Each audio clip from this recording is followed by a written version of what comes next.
आज हम बात कर रहे हैं न्यूजीलैंड स्टडी वीजा को लेके। स्पेशली बात कर रहे हैं कि जब मैंने यहां से स्टडी लेके जानी है तो कौन सी स्टडी लेनी है मेरे को, और मेरा वीजा कैसे आएगा, और फ्यूचर में मेरी पीआर कैसी होएगी। तो इन चीजों को लेके बड़ी ज्यादा कंफ्यूजन रहती है, क्योंकि एक और वीजा लगने पे हम खुश हो जाते हैं, पर हमें यह नहीं पता होता कि कई बार मेरे को प्रोग्राम जो लिया मैंने सही लिया, या मेरी फ्यूचर में पीआर कैसी होगी। इन चीजों को लेके बड़ी कंफ्यूजन होती है। नमस्कार, मैं Rajesh Bansal, hike visa consultant से आज डिटेल में इस टॉपिक पे बात करेंगे। सबसे पहले करेंगे बैचलर डिग्री वालों के लिए बात। जिन्होंने बच्चों ने यहाँ पे बैचलर डिग्री की हुई है, उसके बाद दो ऑप्शंस होती हैं। एक तो वो लेवल 7 कर सकता है, लेवल 8 कर सकता है, और लेवल 9 कर सकता है। लेवल 9 कहते हैं प्योर कंप्लीट मास्टर को, और लेवल 8 कहते हैं मास्टर के फर्स्ट ईयर को, और जो लेवल 7 कहते हैं बैचलर डिग्री का लास्ट ईयर। ये सारा इसका सिस्टम है। अगर आपके 58 से नंबर कम है पीटी के अंदर, या 6 बैंड है, एक मॉड्यूल में 5.5 है, तो आपको लेवल 7 मिलता है। अगर आपने लेवल 7 कंप्लीट कर लिया और वो ग्रीन लिस्ट का नहीं है, तो आपको वर्क परमिट मिलेगा ही नहीं। पर अगर ग्रीन लिस्ट का कोर्स है तो आपको उसके मिलेंगे, आपको 3 पॉइंट मिलेंगे आपकी स्टडी के, और प्लस आपको 1 साल का वर्क परमिट मिलेगा। और अगर आपने लेवल 7 का कोर्स किया तो आपको वो ग्रीन लिस्ट का कोर्स लेना पड़ेगा। अगर ग्रीन लिस्ट से बाहर का कोर्स लेते हो तो आपको उसमें वर्क परमिट नहीं मिलेगा, और उसमें आपको स्टडी के 3 पॉइंट मिलेंगे, और आपको टोटल पीआर के लिए चाहिए 6 पॉइंट। तो उसके लिए हमें करना क्या पड़ेगा, हमें 3 साल 30 लास्ट वाली हमारी सैलरी, कम से कम लास्ट ईयर की 3 साल की, हमें 1 साल की जो जॉब होती है उस पर क्या मिलेगा, आपको 1 साल का वर्क परमिट मिलेगा उस पर। तो हमें क्या करना है कि लगातार 3 साल हमें जॉब करनी है। तो 3 साल की जॉब के बाद हमारी पीआर की एलिजिबिलिटी बनेगी, यानी कि 1 साल का आपको 1 पॉइंट मिलता है जॉब का। ऐसे ही हमने 3 साल लगातार जॉब की तो हमारे 3 पॉइंट बने उसके जॉब के, और 3 पॉइंट हमारे हो गए थे स्टडी के। तो हमारे 6 पॉइंट इकट्ठे होंगे, यानी कि 4-5 साल आपको पीआर को लग सकते हैं, तभी आपकी एलिजिबिलिटी बनेगी 3 साल के बाद। तो अब आपने क्या किया कि लेवल 7 नहीं किया, लेवल 8 किया। लेवल 8 के लिए क्या करना है अपने को, लेवल 8 के लिए आपको कोई भी कोर्स ले सकते हो, 1+1 कहते हैं इसको। 1 साल की स्टडी और 1 साल का वर्क परमिट। जब 1 साल का वर्क परमिट मिला आपको, आपको उसमें क्या है कि आपको 4 पॉइंट मिलेंगे आपकी स्टडी के लेवल 8 के, और आपको जो इंप्लॉयर ने आपको पर वर्क परमिट मिला आपको 1 साल का।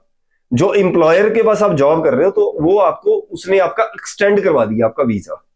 ज्यादातर एक्सटेंड हो जाते हैं, कोई इतनी ज्यादा मुश्किल वैसे नॉर्मली होती नहीं है। तो आपका एक्सटेंड हो गया वीजा, तो आपकी $30 के आसपास सैलरी है। तो आप क्या करते हो कि 2 साल आपको जॉब करनी पड़ेगी, उसके बाद आपकी पीआर की फाइल डलेगी, यानी कि 1 साल 2 साल 3 साल और लग सकते हैं पीआर में। कई बार ज्यादा लग जाता है, कई बार कम लगते हैं। यानी कि आपके 4 पॉइंट तो हुए आपके स्टडी के लेवल 8 के, और आपके 2 साल आपने जॉब की तो उसके एक एक पॉइंट उसका जुड़ा आपका 1 साल का, तो 2 पॉइंट वो हो गए, 6 पॉइंट ऐसे बना के उसके बाद हम अपनी फाइल डालेंगे पीआर की। ये लेवल 8 वालों के लिए है।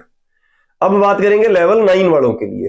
बेटर होता है कि अब लेवल 9 में जा रहे हो, अगर आपको लगता है कि मैं स्टडी कर सकता हूं, उसमें जो क्या होता है कि टीपुकंगा के कॉलेज है, उनकी फीस थोड़ी सी कम आ जाती है। जो यूनिवर्सिटीज है उनकी फीस थोड़ी ज्यादा आ जाती है। लेवल 9 की नॉर्मली फीस ज्यादा ही रहती है।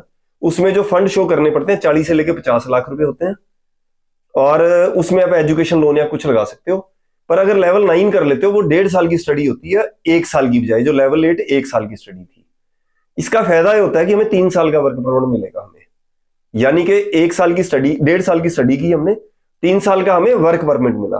पर फायदा इसका क्या होता है कि लेवल 9 करने के बाद हमारे को इसके पॉइंट मिलेंगे पीआर के लिए, 5 पॉइंट बनते हैं हमारे मास्टर प्रोग्राम के।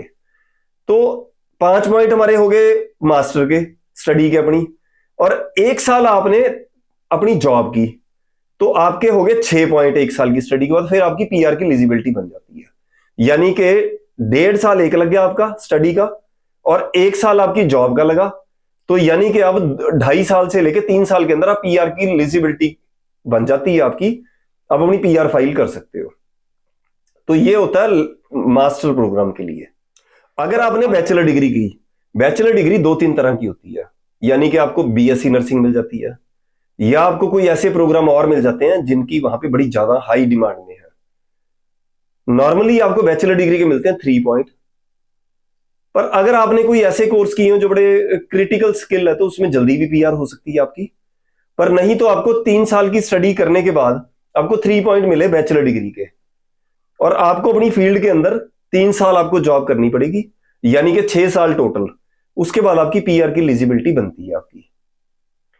अगर बच्चा जो प्रॉपर स्टडी करता है और प्रॉपर अपने पूरे केस को लेके, यानी कि जब आपने वहां पे स्टडी शुरू कर दी तो आप लगातार कंसल्ट बीच बीच में करते जा रहे हो किसी ना किसी लॉयर से, और अपने पीआर के पॉइंट्स जोड़ते जा रहे हो, मेरी कैसे कैसे पीआर बनेगी।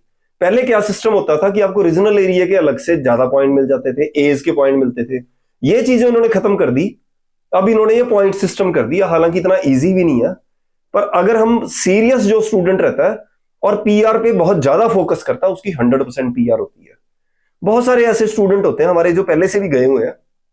क्या करते हैं बच्चे, कभी ये कोर्स ले लिया कभी वो कोर्स ले लिया, उसका सीरियस ही नहीं है पीआर को लेकर, सिर्फ अपना वीजा बढ़ाने के चक्कर में लगे हुए हैं। ऐसे स्टूडेंट बड़ी ज्यादा मार खाते हैं और लास्ट में उनके हाथ में पीआर भी नहीं होती। आपका शुरू शुरू से जब आप चले गए वहां पे तो आपका फोकस अपनी पीआर को लेकर होना चाहिए और अपनी स्टडी को प्रॉपर करने पे होना चाहिए। 100% बच्चे की पीआर होगी। अगर अपने केस को लेके कोई भी आप डिस्कशन करना चाहते हो तो नीचे कमेंट भी कर सकते हो। अगर आपको वीडियो अच्छी लगी अपने दोस्तों से शेयर करना, और वीडियो को लाइक भी करना और चैनल को सब्सक्राइब भी करना। नमस्कार।